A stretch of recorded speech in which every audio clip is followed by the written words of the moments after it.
জংলাপুরের গ্রামের একেবারে শেষ প্রান্তে বিকট দেখতে এক বুড়ি বাস করত। রাত বিরেতে ওই বাড়ি থেকে বীভৎস আওয়াজ বের হয়। গ্রামের সকলেই তাকে ভয়ে ডাইনি বলে এড়িয়ে চলে। বিকট হলেও সেই বুড়ি ছিল খুব সাজুনি। বয়সের ভারে তার পিঠে ছিল ছোট্ট একটা কুঁচ, গলায় কানে হাড়ের অলংকার, ঠোঁটগুলো পোকার রক্তে লাল, চোখগুলো ধূসর, মুরগির নখ, ছাগলের শিং দিয়ে তৈরি হাতের চুড়ি। তার 3টে পোষ্য শকুন ছিল। রোজ রাতে ডাইনি ওদের খাবার জন্য মানুষ ধরে নিয়ে আসতো, আর নিজে রোজ বনের থেকে পশু পাখি, পাশের গ্রাম থেকে বাচ্চা এসব ধরে এনে রেঁধে খেত। ও বুড়িমা, তোমার বাড়ি আর কত দূর? এই তো বাছা, আর একটু। এখানে নামাও সব। বয়সের ভারে চোখ গেছে নাকি? এটা তো ডাইনির বাড়ি, তোমার বাড়ি কোথায়? আমি তো ডাইনি, আমার বাড়িতেই তো তোকে এনেছি বাছা। না না না না, বাঁচাও বাঁচাও বাঁচাও আমায়! আয় বলছি, আয়। তোকে খেলে আমার ছানারা শান্তি পাবে যে। না না না, আমার ছেড়ে দাও, দয়া করো, বাঁচাও! তোকে ছেড়ে দিলে আমার বাচ্চারা কি খাবে?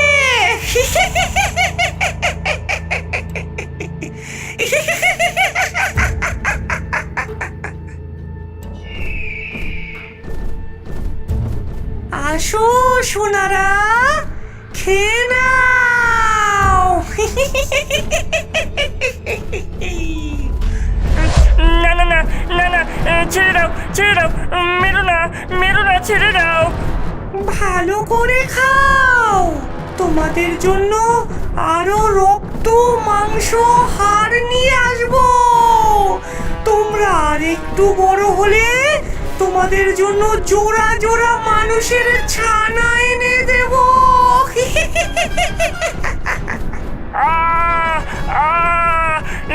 ছেড়ে দাও, লাগছে, ছেড়ে দাও। আমার ছোট ছোট ছানারা, তোমাদের জন্য কি আরো খাবার লাগবে?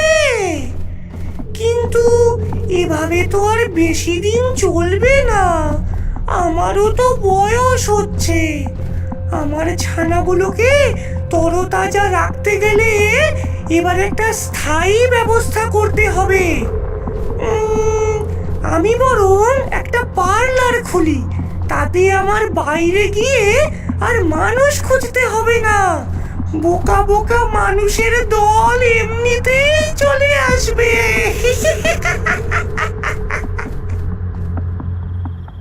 সেদিন ডাইনি সারা রাত জেগে বনের মধ্যে থেকে নানান ভেষজ উদ্ভিদ, লতাপাতা, ফল, পোকা, ফুল, টিকটিকি, গিরগিটি, জলাজমি থেকে কচ্ছপ জোগাড় করে আনে। তারপর সেগুলো দিয়ে পরীক্ষা নিরীক্ষা করে নানান রকমের রঙিন রঙিন ক্রিম, পাউডার, লিপস্টিক এসব জিনিস তৈরি করে। পেরেছি, আমি পেরেছি।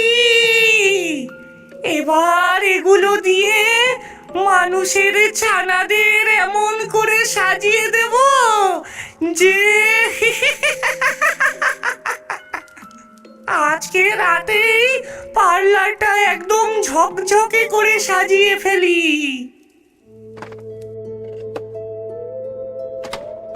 পার্লারের বাইরে এই বোর্ডটা ঝুলিয়ে দিলাম।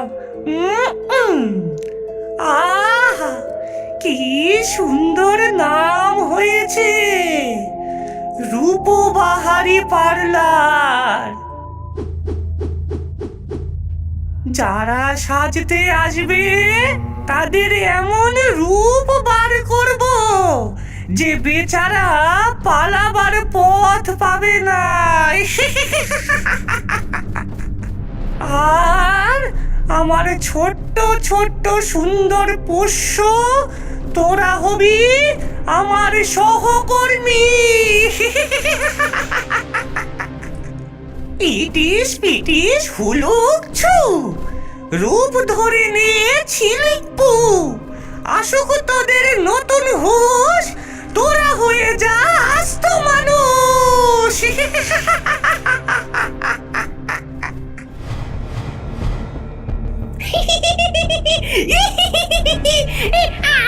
আমায় কত সুন্দর দেখতে। না না, আমায় বেশি সুন্দর দেখতে। দেখ দেখ, এই না, আমি একমাত্র সুন্দরী। আহ, ঝগড়া করো না বাছা, তোমরা সকলেই সুন্দর। শোনো, আমার মায়া রাতে কাজ করবে, দিনের আলোয় তোমরা আবার শকুন হয়ে যাবে। ডাইনি বাড়ি থেকে বেরিয়ে লোকজনের সাথে মিশতে চাইল, কিন্তু সকলেই ডাইনিকে দেখে ভয়ে পালিয়ে যেতে থাকলো। ডাইনি এবার হাঁটতে হাঁটতে বাজারের দিকে গেল। ও বাছা, শোনো। আমায় ডাকছো বুড়িমা? হ্যাঁ রে বাছা, এদিকে শোন। ও, এমন একখানা নাদুস নুদুস শিকার যদি পাই তবে তো বেশ হয়। আমার ছানারা একে একদম তাড়িয়ে তাড়িয়ে খাবে। এই গ্রামের শেষ প্রান্তে আমার বাড়িতে আমি একটা শখের পার্লার খুলেছি। ওখানে সাজতে এলে তোমায় বার্ধক্য ছুতে পারবে না। সবাইকে আসতে বলে দিও, কোনো টাকা পয়সা লাগবে না। হ্যাঁ, ঠিক আছে ঠিক আছে, আমি এখন আসি, বাকিদের তোমার কথা বলে দেব। মহুয়া দূরে দাঁড়িয়ে ডাইনির সাথে পারুলকে কথা বলতে দেখছিল। ডাইনি চলে যেতেই মহুয়া পারুলের দিকে এগিয়ে এলো। ওই বুড়িটা কি বলছিল রে? ওই বুড়িটা একটা নতুন বিনা পয়সায় পার্লার খুলেছে, তাই সবাইকে বলেছে ওখানে সাজতে যাবার জন্য। ওর কাছে সাজলে নাকি কাউকে বার্ধক্য ছুতেই পারবে না। হ্যাঁ, তবে তো একদিন গিয়ে দেখতে হচ্ছে। হ্যাঁ, খবরদার না, তুই কি পাগল হয়েছিস? জানিস না, গ্রামের সবাই ওকে ডাইনি বলে। ও যদি তোর কোনো ক্ষতি করে দেয়? আরে না, কিচ্ছু হবে না। বিনামূল্যে সাজাবে যখন, তখন একদিন যেতে ক্ষতি কি? বিনামূল্যে সাজানোর প্রস্তাবটা একটা টোপ। বুড়িটা জানে ও কাউকে ওর বাড়িতে যেতে বললে এমনি এমনি কেউ যাবে না, তাই সবাইকে এই টোপটাই দিল। তুই কিন্তু ভুলেও ওখানে যাবার কথা মাথায় আনিস না। দূর থেকে পার্লারটা তো একবার দেখতে যেতে পারি। আজ রাতে লুকিয়ে লুকিয়ে বাইরে থেকে ওর পার্লারটা দেখে আসবো। খুব বিপদে পড়বি, এসব করিস না। আচ্ছা, যাব না। আমি তো যাবই, গিয়ে ওই বুড়ির থেকে সব কিছু জেনে নিয়ে একেবারে চির যুবতী হয়ে থাকবো। আমায় যত হিংসে, তার জন্যই যেতে বারণ করছে। ওরে যা রে যা, বাইরে গিয়ে দেখ কেউ আসছে কিনা। যাই যাই যাই। এই কে রে? আমি এমনি এদিক দিয়ে যাচ্ছিলাম, হঠাৎ দেখলাম একটা পার্লার, তাই দাঁড়িয়ে পড়েছিলাম। হ্যাঁ, সাজবে নাকি আমাদের কাছে? তুমি কে? এটা তো ডাইনির বাড়ি। বালাই ষাট, ডাইনি কেন হতে যাবে? আমাদের বুড়িমার একটু বয়স হয়ে গেছে কিনা, তাই সকলে অমন ভয় পায়। তবে আমাদের বুড়িমা খুব ভালো। আমাদের বুড়িমার হাতে জাদু আছে, যেই উনার কাছে সাজতে বসে সে একেবারে চিরযুবতী হয়ে যায়, তার কোনো বার্ধক্য আসে না। এই এই এই, আমাকেই দেখে নাও না, আমায় এত সুন্দর করে তো বুড়িমাই সাজিয়ে দিয়েছেন। জনিলার কথা শুনে মহুয়ার চোখ চকচক করে ওঠে। ওর দু চোখে তখন চির যুবতী হবার বাসনা। ও ভালো মন্দ কিছু না ভেবেই বলে ওঠে, ঠিক আছে, আমিও বুড়িমার কাছে সাজতে চাই। এসো তবে। এই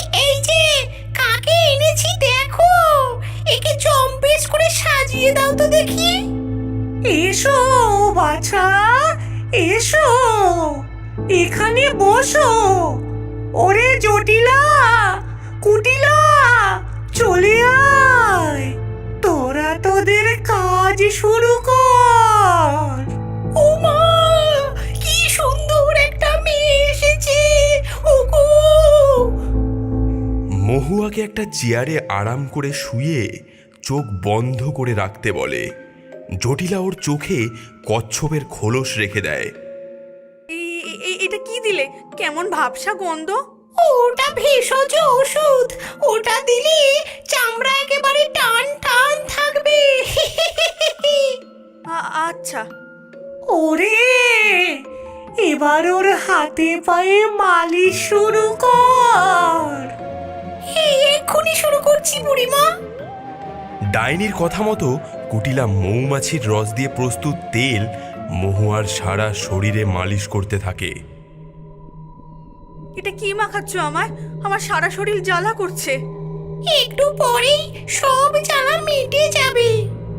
আচ্ছা, তবে মালিশ করো। তোমার ঠোঁট দুটো লাল করে দিই, দাঁড়াও। জটিলা দাঁত দিয়ে একটা পোকাকে কেটে ওটাকে টিপে তার ভেতরকার রক্ত দিয়ে মহুয়ার ঠোঁট রাঙিয়ে তোলে। ইস, কি গন্ধ! আমার চোখ থেকে ঢাকনাগুলো সরাও, ভালো লাগছে না। এই তো সরিয়ে দিচ্ছি, তোমার হাত পা মুছে দিই, তারপর চোখের ঠুলি সরিয়ে দেব। তোমরা দেখতে এত সুন্দর, কিন্তু তোমাদের হাসিগুলো খুব ভয়ানক। কি বললি? বাঁচাও, বাঁচাও, আমার মেরে ফেললো গো। কে কোথায় আছো? বাঁচাও!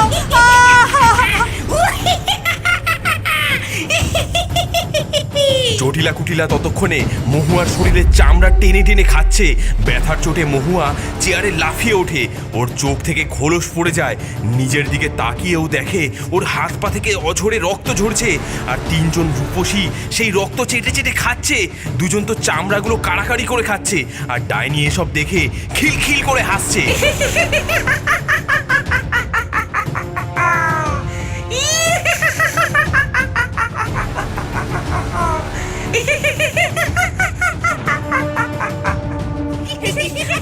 আমার শরীরের চামড়া কোথায়? আমার শরীরের মাংস উঠে আসছে। অসহ্য যন্ত্রণা হচ্ছে। ছেড়ে দাও, ছেড়ে দাও আমার। কেন? চির যুবতী হবে তো? আমার কাছে সাজলে কারো বার্ধক্য আসে না কেন জানো? কারণ আমার কাছে এলে আর কেউ বেঁচে ফিরতে পারে না।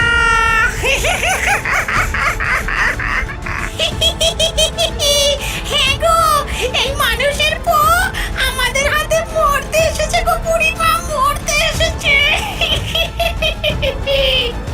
না, ছেড়ে দাও আমায়, দয়া করো, ছেড়ে দাও। কখনো না, এবার আমরা মাংস খাবো। আমাদের মাংস চাই, মাংস। ওরে বাছা, তোরা তাড়াতাড়ি খেয়ে নে। তোদের খাওয়া হলে তারপর আমি নিজের জন্য শিকারে বেরোবো।